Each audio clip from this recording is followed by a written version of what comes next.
She came into the hospital initially as a adolescent, and right away was grabbed onto, was held there against her will for long periods of time, was in restraints for 6 months at a time. Oh my God.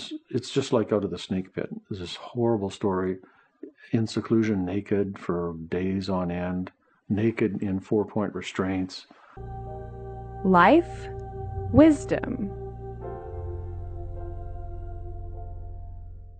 So you are publishing a new book about CIA mind control.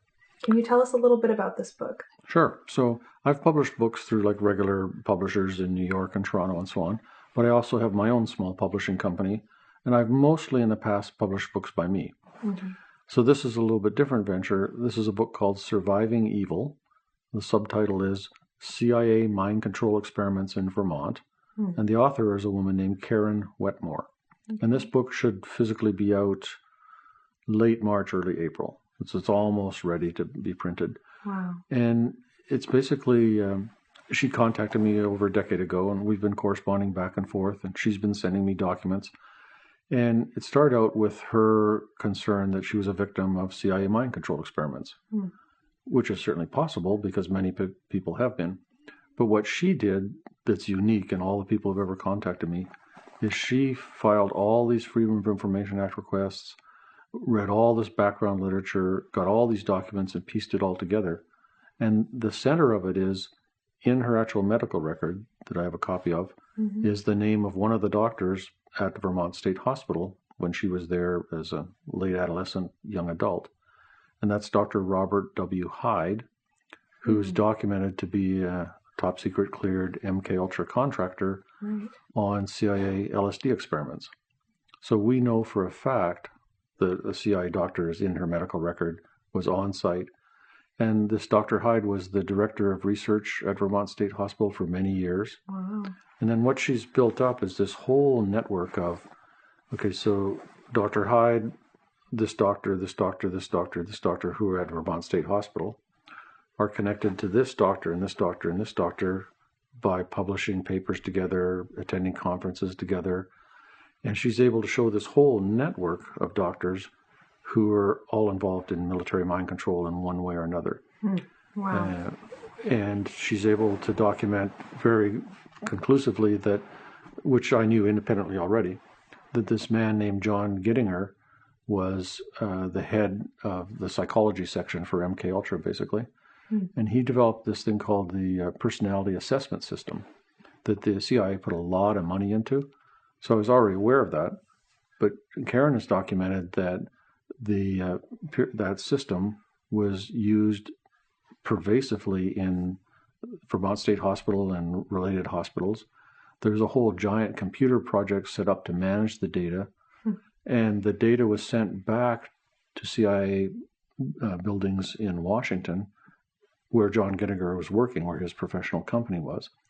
And people who worked at that location with Gittinger directly also were on site at Vermont. And then all kinds of connections between Vermont and McGill, which is not that far away, where Ewan Cameron was an MKUltra contractor. So there's this huge network of connections and relationships. Wow. And then she's been able to document that she was given a variety of different drugs which were used in mind control experimentation, that she came into the hospital initially as a adolescent, and right away was grabbed onto, was held there against her will for long periods of time, was in restraints for 6 months at a time. Oh my God. It's just like out of the snake pit. There's this horrible story, in seclusion, naked for days on end, naked in 4-point restraints. Not quite 100% proven, but totally convincing to me, sexually abused by one of the psychiatrists, virtually for sure. And then she's able to document how mail that she was sending to different senators was intercepted, and even the post office it was intercepted at. Wow. Certified mail disappearing. So it's a whole story that's extremely well documented. And in the middle of this, as a child, she developed multiple personalities because of trauma that happened before she was at the hospital. At one period, I forget the exact duration of time, it's like 6 or 9 months. She went by a completely different name. All the nurses called her by that name. And then she flipped back to her usual self and didn't remember that admission. So there's a lot of details like that in the documents.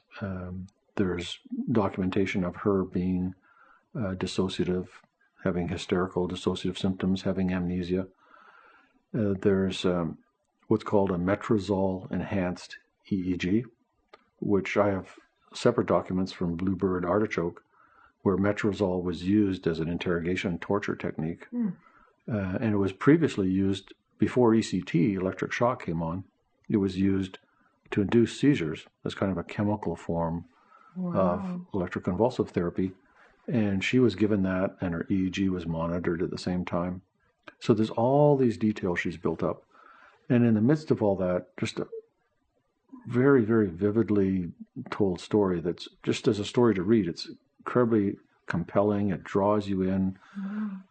And all the outrageous stuff that happened to her, all the tragedies she went through inside the hospital and out.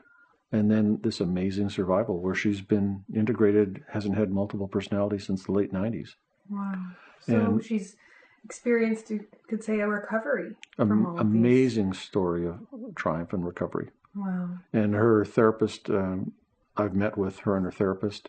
I wasn't involved in her treatment in any way at all.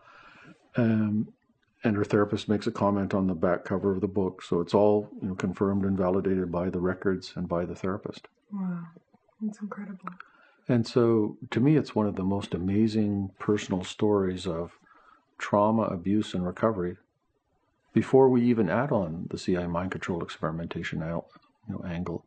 And one of the things that's the most alarming, which I can't prove at all, is the possibility that some of these patients at Vermont were used in terminal experiments. Because what we do have, which is in the books, is a list for spanning 20 years of the number of patients who died in that hospital every year. And it went way up during the period of CIA funding and immediately dropped way down when the CIA funding stopped. So I put that on the back cover because this really, really, really needs to be investigated. Yeah, I mean, this certainly would, raise enough concern that it's worth a deeper look. So for an absolute fact, there was CIA mind control experimentation money in Vermont State Hospital. Absolutely documented, 100% for sure. There was a doctor who's a documented MKUltra contractor, and there's numerous other connected in doctors. That's all locked down, proven. So this is not, a fanciful leap. And in the CIA documents that I have separately, there's a discussion of the problem of disposal of subjects. And you've talked about this before in previous videos. And so the idea that there could have been terminal experiments done there in Vermont, which is kind of hidden away, which is within easy driving distance of McGill, where horrible MKUltra experiments were done. Very plausible, very believable.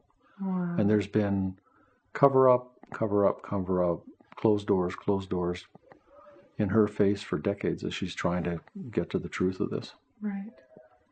And, I know that in the previous videos where we've discussed in depth your research that you have done, you yourself received, 15,000 pages of documents from your Freedom of Information Act request regarding the CIA mind control experiments. So, certainly it would be more pleasant to say, oh, that's a bunch of phooey, that just didn't happen. But unfortunately, the proof is now there. The documentation has now been released showing that, no, yes, indeed, these experiments really were taking place. They were taking place in major universities, and they were taking place with taxpayer money. I mean, that's government money that was going into, you've described some atrocious experiments here in these interviews with me.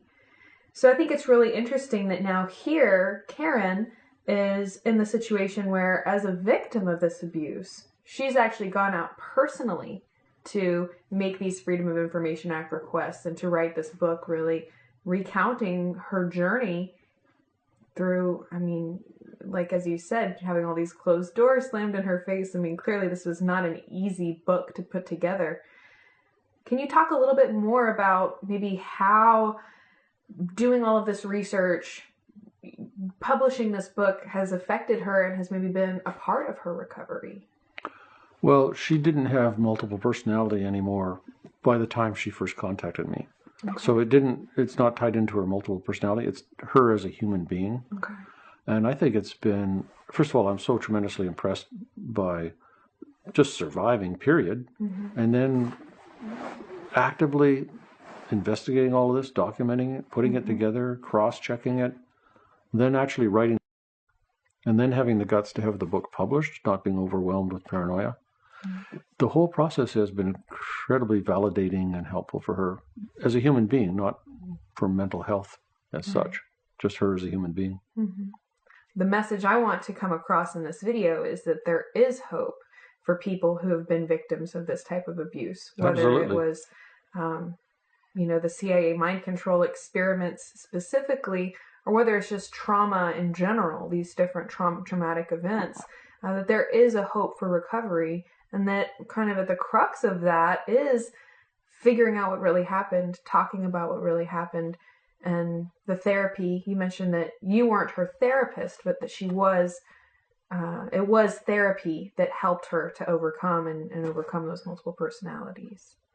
Exactly. And so she's a shining example of recovery from amazing trauma and adversity is absolutely realistically possible. And it takes a lot of work. Right. Certainly I'm grateful that we now have this book, or we will shortly have this book documenting these things, because CIA mind control is something that people just brush aside. Oh, that's not real. That's a crazy conspiracy theory. But after doing these interviews with you, I know that that's not true. This is something that happened. It's documented. We know what happened to Karen Wetmore.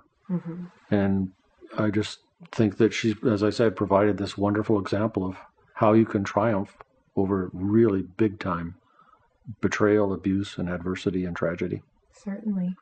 And are there any resources or places you would direct people to go if maybe they themselves think that they might have been a victim, either of, CIA mind control, for instance, or really any kind of, significant trauma where you might direct them I always give the same advice, so just try and find a good, solid, skilled therapist who understands trauma, who has good boundaries and good ethics.